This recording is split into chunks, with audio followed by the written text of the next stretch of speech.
You know, sociologist Linda Lichter says today many women are thrilled if a man pulls out her chair for her or if he pours her a cup of coffee. But Victorian gentlemen rarely stopped waiting on women, especially at public or social functions. And not only did men serve women at this time, but they had to show that it was their greatest pleasure to serve women. It was an honor. You know, if a man showed the slightest sign of doing his duty grudgingly, he could be ousted from society as being a cad. Men who didn't respect women were actually more frightened of other men than they were of lawsuits. Rudeness, especially to a lady, was the kiss of death in Victorian society.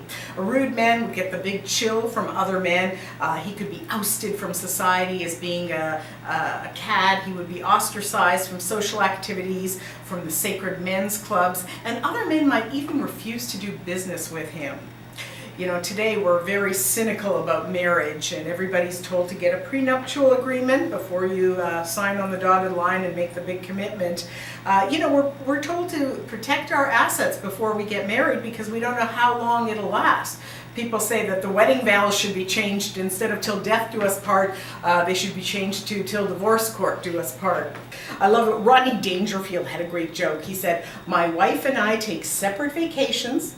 We eat our meals separately. We sleep in separate bedrooms. We're doing everything we can to keep our marriage together." I love that. So cute. Victorians were very idealistic, and they treated romance like a religion.